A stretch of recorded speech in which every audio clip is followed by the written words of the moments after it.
Yan mga sir, to Honda Civic na ESI. Yan. Bumisita sa atin ngayon. Bali ang problema nito mga sir, yung speedometer. Yan. Minsan hindi daw gumagana, pero may time daw na bigla na lang na palo hanggang 80 habang nanakbo yung may-ari. Yan. Sabi niya. Tapos tingin ko dito mga sir na buksan na to sa pinakaunang may-ari. Yan, kasi pangalawang may-ari daw si sir eh. Nabili daw niya kasi to, ganito na yung problema ng speedometer niya. Yan, nabuksan na to mga sir kasi yung sa RPM niya tabingi, tapos parang dinugtong na lang, nabali siguro yan dati. Yan, may nakadikit. Kasi yung pagtanggal ko nito doon sa mga sir, sa dashboard, iba-ibang tornilyo na nakalagay eh. May mga pangkahoy na tornilyo nakalagay dito. Buksan natin ito mga sir para makita natin yung problema nito.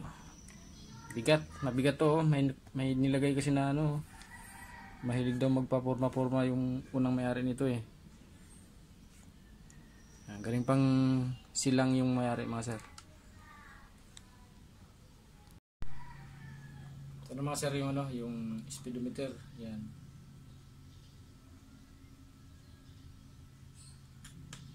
Nabuksan na nga ito mga sir.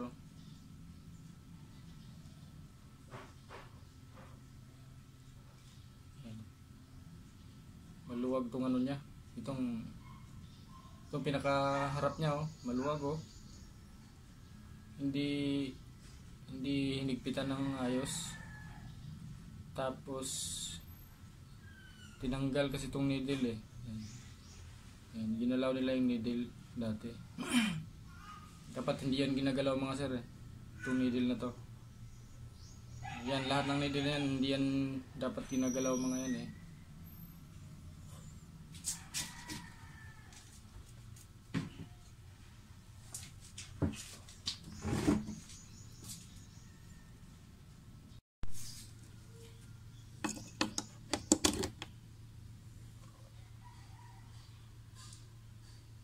Subukan natin itong mga sir na i-repair.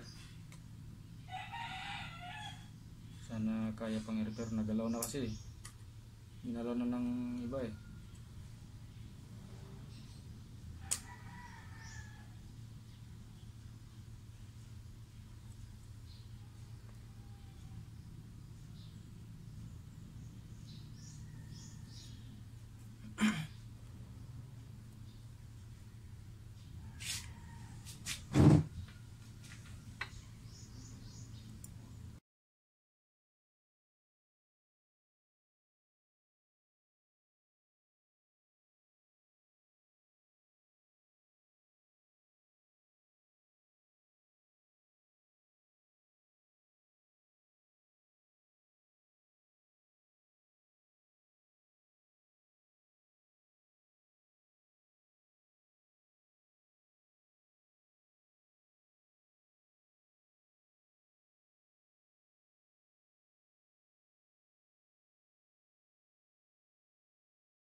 Yan naman sir, yung speedometer testing na natin bago natin isalpak sa mismong sasakyan.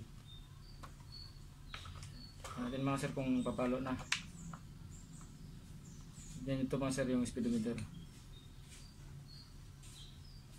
Yan din ang supply.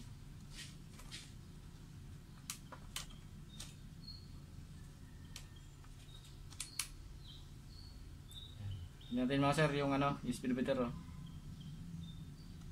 Yun. Pumalo na mga sir. Yan. Yun. Yun. Goods na to mga sir. Isalpak na lang natin to dun sa ano, sa sasakyan. Para matest drive, para malaman din kung walang problema dun sa sensor saka sa wirings. Kasi minsan kasi mga sir, nagkataon din na sabay sila nagka-problema, yung sensor at saka speedometer, yung gauge. Minsan halos sabay sila nasisira. Pero bihira naman yun mga sir. Salpak na natin ito doon mga sir sa sasakyan. Kaya lang hindi kita masyado yung ano, yung sa salamin. Oo, yung init, no? Ayun, kita pala. Yan sir, kumana na. Yan. Yan. 40. 60. Ay, 50.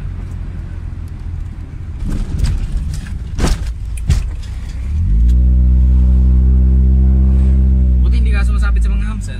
Ano, gumagano? Sumisite. Lalabas tayo. Oo, sir. Kaliwa tayo, sir.